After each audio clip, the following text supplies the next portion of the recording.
और जयंत ने माता सीता के पग पर चोंच मारी। माता सीता हाय राम कहकर जब उठी तो अपनी पत्नी के पग से जब रत भेदा देखा प्रभु रामचंद्र जी ने, तो भगवान समझ गए किया कराए किसका हैगा, इंद्रपुत्र जयंत का हैगा। तो भगवान ने सोचा अब इसको बाण से मारूं ये तो ठीक नहीं होगा। वो कहते ना कि मच्छर को बंदूक से मारना बेवकूफ़ी हैगी। तो उस समय भगवान ने एक तिनके का ही रामबाण बना लिया और मंत्र पड़ा तिनका जयंत के पीछे लगा दिया। आगे जयंत, पीछे राम जी का वो बाण था ब्रह्मास्त्र। अब जयंत उड़ता उड़ता भयभीत होकर अपने पिता इंद्र के पास गया। बोले पिताजी रक्षा करो। बोले किससे? बोले राम बाण से। बोले भाग यहाँ से।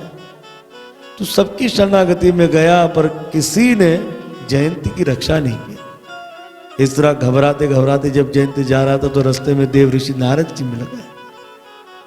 नारद ऋषि ने कहा जयंत जिसका बाण है उनकी ही शरणागति में चला जा। जयंत ने कहा कैसा मुंह लेकर जाऊं? तो उस समय देव ऋषि नारद जी ने कहा, क्योंकि देव ऋषि नारद जी एक वैष्णव है और वो एक वैष्णव ही हमें सत्य मार्ग बता सकता हैगा। तो देव ऋषि नारद जी ने कहा जयंत तुम जाओ राम जी की शरणागति में, उपाय मैं तुम्हें बताता हूं। तुम राम जी की शरणागति में जाओ, कहो प्रभु मैं तो आपका स्वभाव देखने आया था, मैंने आपका स्वभाव देख लिया। कर जिसे आप टेढ़ी नजर से देख ले तो उसको कोई संसार में शरणागति देने वाला नहीं है। तो मैंने आपका स्वभाव देख लिया, प्रभाव देख लिया प्रभु। तो प्रभाव मैंने आपका देख लिया, अब मैं आपका स्वभाव देखना चाहता हूं। अब अटपटाता वही जयंत आया तो राम जी के चरणों में माथे की जगह पूंछ को रख रहा था। अब जिन सीता माता जी के चरणों में जयंत ने अपराध किया उसी ने इसको घुमा दिया। अरे मूर्ख, राम जी के चरणों में पूंछ नहीं माथे को रखा जाता है। इस तरह से जयंत ने राम जी के चरणों में माथा रखा। राम जी को दया आ गई। सीता जी ने कहा इसे क्षमा कर दो। उस समय राम जी ने सोचा कि ये मुझे कह रही है इसे क्षमा कर दो और अब तो मुझे कई राक्षसों को मारना हैगा। तो ये तो जो राक्षस मेरी शरणागति में आएगा ये तो सबको कह दे कि क्षमा करने के लिए आप इसे भेजना चाहिए। तो ये विचार राम जी ने कर लिया। और दूसरा राम जी ने कहा भाई मेरा बाण खाली नहीं जाता, इसलिए जयंत की एक आंख को फोड़ दिया। और अब भगवान श्री रामचंद्र जी ने अग्निदेव का आह्वान किया। और जब अग्निदेव का आह्वान किया, जो सीता जी थी उसे अग्निदेव की पत्नी स्वादेवी अपने संग लेकर चली गई। और यहाँ पर जो सीता देवी थी वो छाया रूपी थी। इसी तरह से दक्षिण भारत के महापुरुष लिखते हैं कि भगवान श्री रामचंद्र जी ने सीता जी को अपनी क्रोधा अग्नि में वास दिया। इसीलिए आध्यात्मिक रामायण में हनुमान जी को कहा न सीता जी ने कि रावण को मैंने मारा। अरे रावण क्या, वो जो हजारों साल वाला रावण था उसको मैंने मारा, कई राष्ट्रों का मैंने संहार किया। तो इस तरह से सीता देवी ही माँ काली के रूप में भगवान श्री रामचंद्र जी के क्रोध में वास किया था। ऐसे दक्षिण भारत के महापुरुष संत लिखते हैं। और सीता जी इतनी तेजस्वी थी, इतनी तेजस्वी थी कि अग्निदेव भी उन्हें संपर्श नहीं कर सकता था। अग्निदेव भस्म हो जावे, जो सबको भस्म करने वाले, इसलिए अग्निदेव की पत्नी स्वादेवी ने सीता जी को संपर्श किया था। अब भगवान श्री रामचंद्र जी ये दिव्य लीला कर कर आगे बढ़े तो भगवान अत्रि मुनि के आश्रम पर गए। और जब अत्रि ऋषि के आश्रम पर भगवान श्री रामचंद्र जी पहुंचे हैं तो उस समय अत्रि ऋषि बहुत प्रसन्न हुए। और जो माता अनसुईया थी वो बहुत बूढ़ी हो गई थी। माता अनसुईया का शरीर जो था वो कांपता था, बहुत धूजता था उनका शरीर। और उस समय माता अनसुईया ने माँ सीता को दिव्य उपदेश दिया। पति पागल हो, कोड़ी हो जाए, लाचार हो जाए, क्रोधी हो जाए, तब भी स्त्री को अपने पति का त्याग नहीं करना चाहिए। पति को अपनी पति की सेवा करनी चाहिए। बड़ा ज्ञान का उपदेश दिया है। और दिव्य वस्त्र दिए, दिव्य आभूषण अपने सामने ही उन्हें धारण करवाया। इस तरह से भगवान श्री रामचंद्र जी अत्रि ऋषि के आश्रम से विदा हुए और जब आगे बढ़े तो उस समय एक विशाल दैत्य दिखलाई दिया जिसका नाम था विराट। विराट जो था ना, विराट, उसकी आंख मुंह आदि सब पेट के अंदर ही था, गोल मटोल था, उसकी भुजाएं लंबी थी। उसने अपनी भुजाओं से जब सीता जी का हरण कर लिया, उसे पकड़ लिया, तो उस समय दोनों भाइयों ने अपनी चमचमाती हुई तलवार निकाली, उसकी भुजाओं को काट दिया। और जब भुजाओं को काटा उसके बाद विराट, क्योंकि एक विद्याधर था, श्रापित हो गया था, उस समय खड्डा खोदकर उसे अंदर दफन कर कर भगवान ने विराट का उद्धार कर दिया। अब आगे भगवान बढ़े तो भगवान शरभंग मुनि के आश्रम पर गए। तो भगवान दूर से देख रहे थे कि शरभंग मुनि को देवराज इंद्र लेने के लिए आएंगे, शरभंग मुनि को, पर क्योंकि उन्होंने अपने तपोबल से सब लोगों को प्राप्त कर लिया था, और शरभंग मुनि को ये बात पता थी कि वन में राम है, इसलिए उन्होंने इंद्र के संग जाना ठीक नहीं समझा। उस समय देवराज इंद्र ने प्रभु रामचंद्र जी को देख लिया था। तो जब राम जी शरभंग मुनि की ओर जा रहे थे, उस समय देवराज इंद्र के संग जो देवता है, उनसे कहा कि चलो हमें तुरंत यहाँ से चलना चाहिए कि राम जी की दृष्टि हम पर ना पड़ जाए। तो तुरंत देवराज इंद्र वहाँ से चले गए। भगवान श्री रामचंद्र जी ने शरभंग मुनि के चरणों में नमन किया। ऋषिवर ने कहा कि राम, ये स्वर्ग का राजा मुझे लेने के लिए आया था, पर जब मुझे ये पता लगा कि तुम आने वाले हो, इसलिए मैंने उनके संग जाना ठीक नहीं समझा। इस तरह से शरभंग मुनि के आश्रम पर भगवान रहे। उस समय शरभंग मुनि ने उनके जो बटुक थे, छोटे ब्राह्मण थे, उन्हें राम जी की सेवा में रख दिया, और शरभंग मुनि ने राम जी को देखते देखते अपने पंचभौतिक शरीर का त्याग कर भगवान राम को ही प्राप्त कर लिया। अब जो शरभंग मुनि के जो शिष्य थे बटुक, मानो मूर्तिमान ये 4 वेद थे, रग, साम, यजुर और अत्र, जो राम जी को मार्ग बता रहे थे। देखो, राम जी को मार्ग बताने वाला कोई संसार में नहीं हैगा, और भगवान ये दिव्य लीला कर रहे हैं। इस तरह से भगवान उन ऋषियों के संग आगे बढ़े। भगवान श्री रामचंद्र जी ने एक विशाल सफेद रंग का पर्वत देखा। तो भगवान ने पूछ लिया, ये कैसा विशाल सफेद पर्वत है? ऋषियों ने कहा, प्रभु ये पर्वत नहीं है, ये ऋषियों की हड्डी है। राक्षसों ने इस ऋषियों को खाकर उनकी हड्डियां यहाँ फेंक देंगी, इतने ऋषियों को कहा। उस समय ये सुनते ही भगवान श्री रामचंद्र जी क्रोधित हो गए, और भगवान श्री रामचंद्र जी ने अपनी भुजाओं को आकाश की ओर फैलाया और कहा कि मैं इस वन को इन राक्षसों से शून्य कर दूंगा। तो इस प्रकार से भगवान श्री रामचंद्र जी की ये दिव्य लीला हुई। अब जब भगवान ने ये संकल्प ले लिया कि मैं इन राक्षसों को इस वन से शून्य कर दूंगा, अब ऋषि सब घबरा गए थे कि अब ये राक्षस हमें बहुत सताएंगे। इस तरह से एक समय एकांत में सब ऋषि आए, राम जी से प्रार्थना करने लगे। अब राम जी उस वन को छोड़कर आगे बढ़े। बोलो सीतापति रामचंद्र भगवान की जय। अब आगे भगवान श्री सूतीशण जी के आश्रम पर भगवान पहुंचे। सूतीशण जी महाराज जी अगस्त्य बाबा के शिष्य थे। जिस समय, क्योंकि बड़े गरीब थे, जब अगस्त्य बाबा से इन्होंने शिक्षा हासिल करी तो इन्होंने अगस्त्य जी से कहा कि हम आपको गुरु दक्षिणा में कुछ देना चाहते हैं। अगस्त्य ऋषि ने कहा, देख श्रुतिशण तो बहुत अकीमचन है, गरीब ब्राह्मण है का, इसलिए मुझे तुमसे कोई गुरु दक्षिणा लेने की आवश्यकता नहीं हैगी, तो तुम जाओ।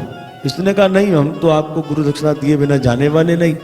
तो अगस्त्य ऋषि जो थे वो क्रोधित हो गए, बोले, जा मूर्ख, अहंकारी, मैं तुझे अकिंचन समझ रहा हूं और तुम मुझसे धन की कामना करता है। अगर तुझे गुरु दक्षिणा में कुछ देना है तो मुझे वो ब्रह्म को हिला कर देना। इस तरह से श्रुतिशण जी ने कहा, गुरुदेव चिंता ना करो, मैं आपको कब अपना मुख दिखाऊंगा, जब मैं उस ब्रह्म को लेकर आऊंगा। इस तरह से इन्हीं श्रुतिशण जी महाराज जी के आश्रम पर प्रभु रामचंद्र जी आए। श्रुति शरण जी महाराज जी को भगवान श्री रामचंद्र जी का जो दो भुजाओं वाला स्वरूप था, धनुष बाण लिए, वो बहुत प्रिय लगता था।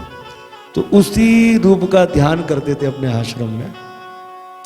जब भगवान श्री रामचंद्र जी श्रुति शरण जी के आश्रम पर आए, ऋषि को पुकारा तो अब ऋषि तो ध्यान में थे, तो नहीं सुन रहे थे। जैसे ध्रुव जी महाराज जी भगवान के ध्यान में थे, उनको भगवान की आवाज़ नहीं आ रही थी, क्योंकि जिनको भीतर आनंद आ रहा है वो बाहर क्यों आनंद लेंगे। तो उस समय जैसे ध्रुव जी के भीतर से भगवान ने अपने रूप को अंतर ध्यान कर दिया था, इसी तरह से भगवान राम ने क्या किया कि श्रुति शरण जी जो थे, श्रुति शरण जी भगवान के दो भुजा वाले रूप का ध्यान कर रहे थे।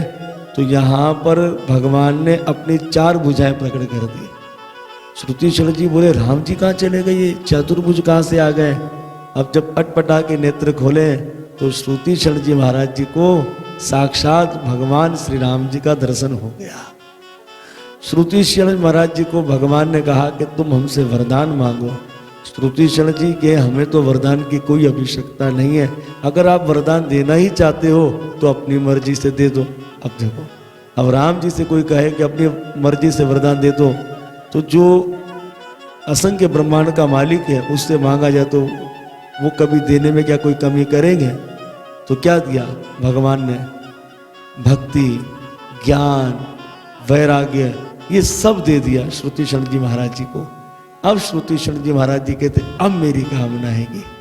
जब श्रुति शरण जी की बात सुनकर राम जी बड़े हैरान हो गए कि पहले तो मुझे कह रहे कोई कामना नहीं है, अपनी मर्जी से दे दो, और जब मैंने अपनी मर्जी से दे दिया तो अब क्या कह रहे कि मुझे एक वरदान चाहिए। भगवान ने कहा क्या वरदान चाहिए। श्रुति शरण जी महाराज जी ने कहा, प्रभु आपने मुझे इतना कीमती खजाना दे दिया है, अपनी भक्ति का, ज्ञान का, वैराग्य का, तपस्या का, तो प्रभु मेरी यही कामना है कि आप अपने भैया लक्ष्मण जी के संग और सीता जी के संग धनुष बाण लिए मेरे दिव्य खजाने की आप सदैव रक्षा करना। इस तरह से भगवान श्री रामचंद्र जी ने 9 वर्ष श्रुति शरण महाराज जी के आश्रम पर बिताए भगवान श्री रामचंद्र जी ने।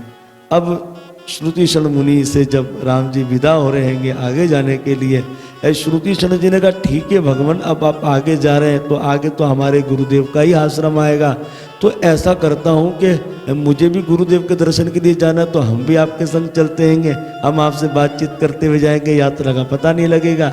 इस तरह से श्रुति शरण जी महाराज जी राम जी को लिए जा रहे हैंगे। अब भगवान श्री रामचंद्र जी जब अगस्त्य बाबा के आश्रम पर आए तो उस समय श्रुति शरण महाराज जी ने कहा, प्रभु आप थोड़ा बाहर विराजमान रहिए, मैं जाकर गुरुदेव को सूचित कर दूं कि आप आएंगे। तो श्रुति शरण जी महाराज जी जब अगस्त्य बाबा जी के पास गए, गुरुदेव जी के पास, गुरुदेव नमो नारायणम।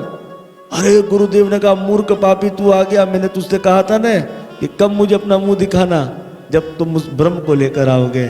श्रुति शरण जी महाराज जी मुस्कुरा कर कहे, गुरुदेव हमने अपने वचन को पूर्ण कर दिया, मैं उस ब्रह्म को लेकर आ गया। अरे किसे लेकर आया, तो बड़ा सुंदर कहते हैं, नाथ कौशलाधीश कुमारा आए मिलन जगत आधारा।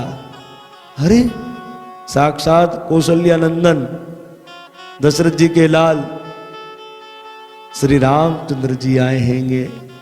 उस समय श्रुति शरण जी महाराज जी जब राम जी को लेकर आए, अगस्त्य बाबा ने अपने चेला श्रुति शरण जी को छाती से लगा दिया। बोले वाह मेरे पुत्र, तूने जगन्नाथ प्रभु का मुझे दर्शन करवा दिया। तो भक्तों होता ऐसा है कि शिष्य भी गुरुदेव को भगवान की प्राप्ति करवा सकते हैं। एक कथा आती है, एक अयोध्या में भक्त हुए जिनका नाम था रामदास। कम आयु के भक्त थे। एक मर्तबा गुरुदेव जी के पास गए, गुरुदेव हम आपकी शरणागति में रहना चाहते हैं। तो गुरुदेव ने देखा बड़ा भोला भक्त है तो उसे शरणागति में ले लिया।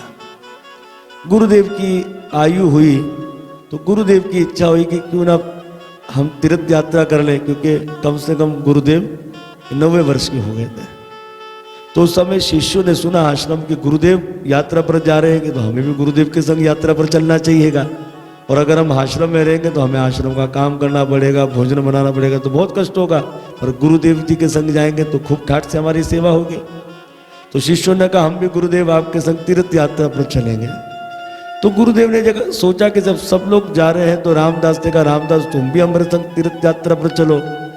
तो रामदास ने कहा गुरुदेव जब मैं भी आपके संग चले जाऊंगा तो आश्रम को कौन संभालेगा, इसलिए हमें आश्रम में रहकर ही सेवा करनी चाहिए।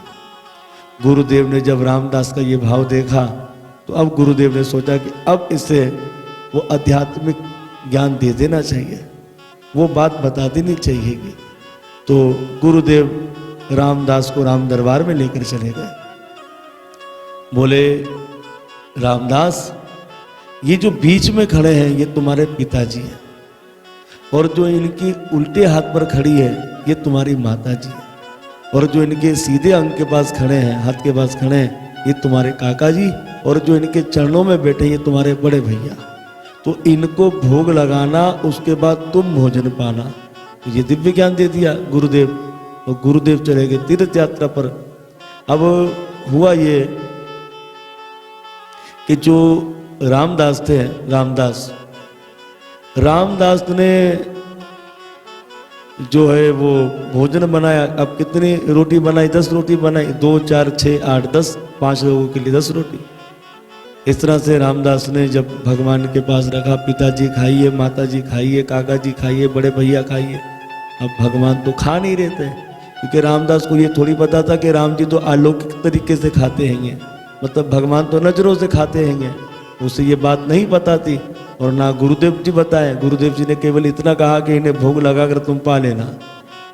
तो रामदास जी सोचे शायद हमारे सामने शर्मा रहे होंगे तो हम बाहर चले जाते हैंगे और फिर खा लेंगे। तो रामदास जी बाहर चले गए, और जब रामदास जी बाहर से जब पुनः आए तो देखा भोजन ऐसे ही पड़ाएगा। तो रामदास जी ने विचार किया, गुरु जी ने कहा था कि इन्हें भोजन दिए बिना मत भोजन पाना, तो ये तो भोजन नहीं पा रहे हैं, और जब ये भोजन नहीं पाएंगे तो हम भी भोजन नहीं पा सकते हैं, और जब हम भोजन नहीं पाएंगे तो हमारा शरीर नष्ट हो जाएगा।